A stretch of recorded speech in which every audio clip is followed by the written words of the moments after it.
Hello and welcome to this week's Talking Points webisode. I'm Dan Prager.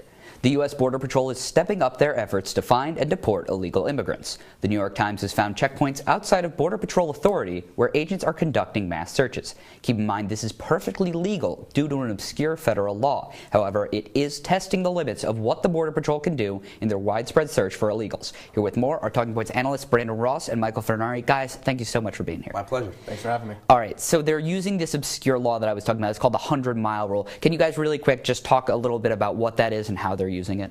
Yeah, well, this law was established in 1953, and while it's been on the books for all these decades, for the most part, it's been something that's been unenforced by federal law enforcement. But this year, the Trump administration has decided that's going to actually bring this law back.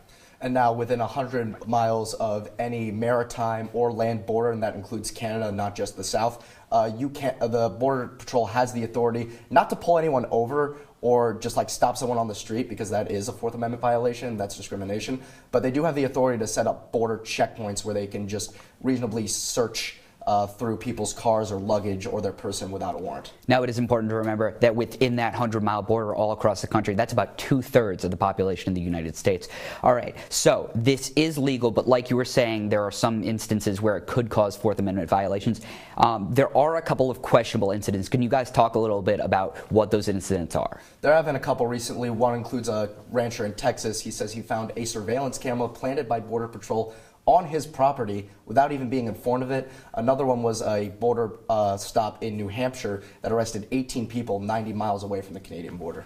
Yeah, one of the big controversies, at least the controversies that have been newsworthy so far, is that a lot of Greyhound buses along the coasts have been stopped by Border Patrol, and Border Patrol has been entering the buses and asking people for license and registration and to prove their citizenship, and that's kind of been making waves so far in the headlines. So you see cameras on private property, searches that aren't illegal, but searches of mass groups of people.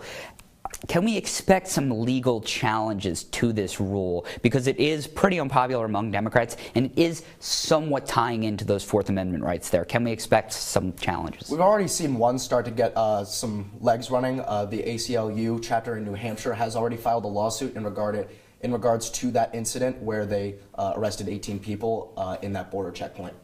Yeah, I think what we're going to see here is we may get a process that's a little bit similar, at least thematically, to stop and frisk, where with regards to these seizures and these searches, it's going to it's going to be a Fourth Amendment question, I think, to a lot of judges.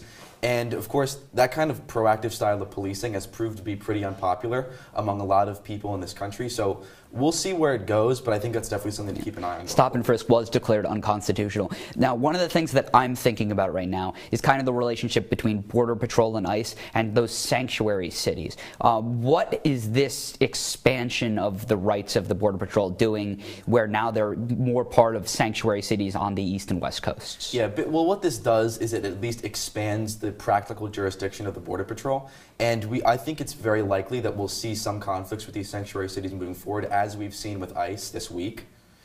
Yeah, as Michael Furnari just mentioned, Trump threatened earlier this week to pull ICE out of California entirely due to friction between Border Patrol and ICE, as well as the sanctuary cities there like San Francisco and Los Angeles. Yeah, we'll see where that takes us. Guys, thank you so much for joining me. And that's all the time we have on this Talking Points webisode. For more Talking Points content like full shows, articles, and webisodes, visit CitrusTV.com and follow us on Twitter at CitrusTV News.